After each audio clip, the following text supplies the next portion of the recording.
Hello friends. आज हम लोग डिस्कस करेंगे एक जेनेटिक डिसऑर्डर के बारे में जिसका नाम है हाइपर कोलेस्ट्रोलेमिया। हाइपर कोलेस्ट्रोलेमिया को एफएसपी लिखते हैं, ठीक है। Hyper means excessive. Hyper means excessive. Cholesterolemia मतलब amount of cholesterol cholesterol in blood circulation, ठीक है। इसमें क्या होता है, जो कोलेस्ट्रॉल का है, कोलेस्ट्रॉल का अमाउंट हमारा ब्लड सर्कुलेशन में एक्सेसिव हो जाता है, ज्यादा हो जाता है, जिससे कंडीशन को क्या बोलते हैं, हाइपर कोलेस्ट्रोलेमिया, ठीक है। इससे क्या होता है, पेशेंट्स का हार्ट अटैक आने का चांस बहुत ज्यादा रहते हैं। ये एक जेनेटिक डिसऑर्डर है जो ऑटोसोमल डोमिनेंट डिसऑर्डर है, ठीक है। तो इसमें क्या है, इसका पूरा नाम जो है वो है फेमेलियल हाइपर कोलेस्ट्रोलेमिया, ठीक है। तो फेमेलियल हाइपरकोलेस्ट्रोलेमिया जो है एक जेनेटिक डिसऑर्डर है, जैसे कि हमने बोला एक जेनेटिक डिसऑर्डर है in which patient have greatly elevated level of serum circulation suffer from heart attack and early in life, ठीक है। कोलेस्ट्रॉल का लेवल जो होता है वो हमारा सर्कुलेशन में हो जाता है और अर्ली लाइफ में ही उसे हार्ट अटैक आ जाता है, ठीक है। इसी इसको सबसे पहले जो डोमेस्ट्रेट किया था वो थे ब्राउन एंड गोल्डस्टन। जो ब्राउन और गोल्डस्टन थे, इन्होंने इसके जो इसके लिए रिसेप्टर रिस्पॉन्सिबल होता है उसकी भी डिस्कवरी की, उसको भी डोमेस्ट्रेट किया, ठीक है।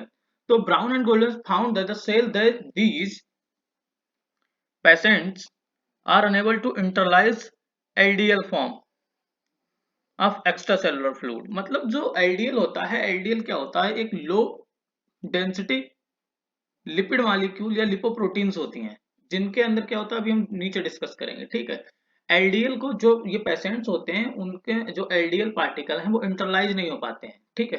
क्योंकि क्या होता है, जो कोलेस्ट्रॉल का अपटेक होता है वो एक टाइप की एंडोसाइटोसिस प्रोसेस होती है, ठीक है। जो रिसेप्टर मीडिएटेड एंडोसाइटोसिस होती है, जहां पे क्या होता है, क्लेथरिन कोटेड वेसिकल्स के द्वारा इसको जो प्लाज्मा मेम्ब्रेन पर होगा एलडीएल रिसेप्टर, एलडीएल रिसेप्टर जो होगा वो एलडीएल पार्टिकल को रिकॉग्नाइज करेगा, ठीक है। और फिर वहां पे क्या होगा, क्लेथरिन कोटेड वेसिकल बनेगी, वो वहां से इंटरलाइज कर लिया जाएगा, जिससे क्या होगा, कोलेस्ट्रॉल का अमाउंट हमारा ब्लड सर्कुलेशन में कम हो जाएगा। लेकिन उन्होंने देखा कि एलडीएल पार्टिकल का वहां पे इंटरलाइजेशन नहीं हो पा रहा था, ठीक है।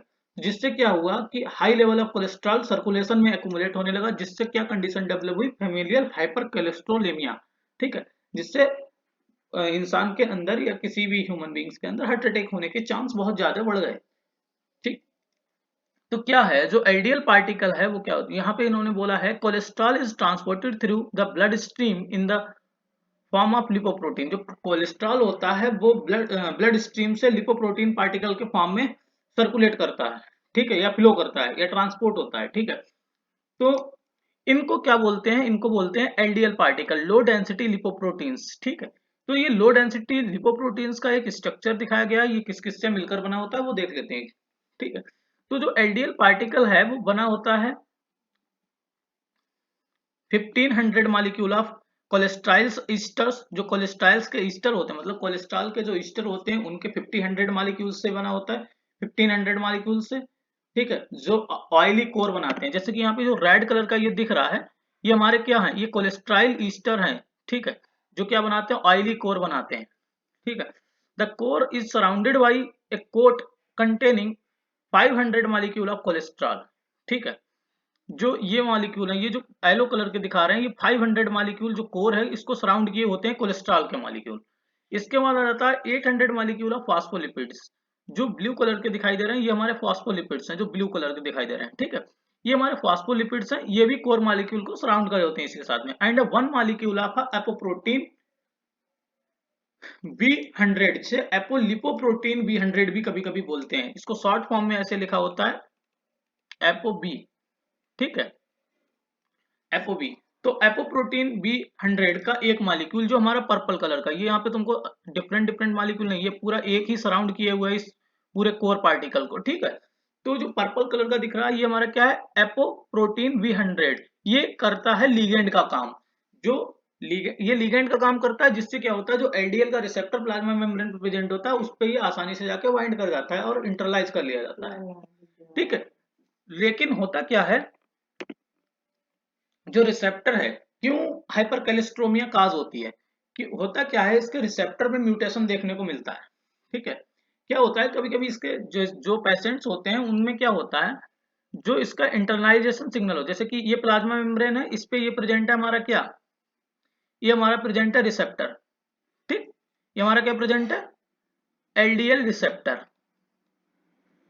एलडीएल रिसेप्टर जो प्रेजेंट है, एलडीएल रिसेप्टर में क्या होता है, इसके इंटरलाइजेशन के लिए टायरोसिन मॉलिक्यूल बहुत ज्यादा रिस्पॉन्सिबल होता है, ठीक है। इसके इंटरलाइजेशन के लिए कौन सा मॉलिक्यूल, टायरोसिन मॉलिक्यूल बहुत ज्यादा रिस्पॉन्सिबल होता है at a C terminus in a cytosol, ठीक है।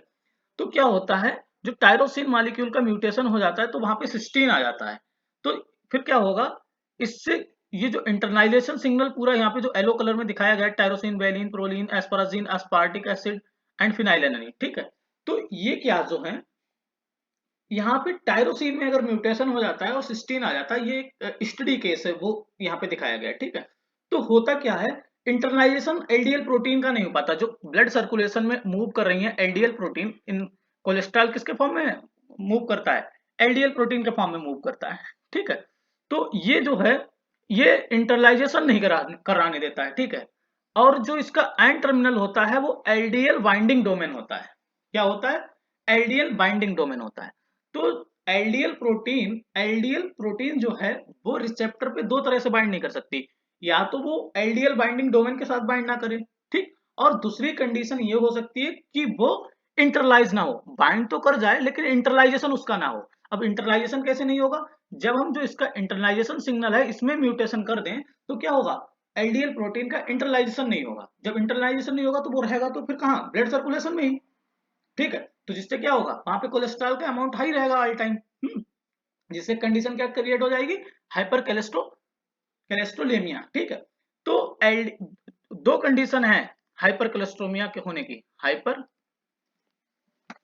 कोलेस्ट्रोलेमिया होने की दो कंडीशंस है। नंबर एक कंडीशन ये है कि एलडीएल बाइंडिंग डोमेन जो है यहाँ पे दिखाया गया है, ये जो एलडीएल बाइंडिंग डोमेन है, ये जो एलडीएल बाइंडिंग डोमेन है, या तो जो एलडीएल प्रोटीन है जो ब्लड सर्कुलेशन में घूम रही है वो इसके साथ बाइंड ना करे, तब हमारा हाई हाई लेवल होगा कोलेस्ट्रॉल का ब्लड में। दूसरा कंडीशन ये है, बाइंड तो कर जाए लेकिन क्या हो, उसका इंटरलाइजेशन ना हो पाए, ठीक है। जब इंटरलाइजेशन नहीं हो पाएगा तो वो ब्लड में ही रहेगा, ठीक है।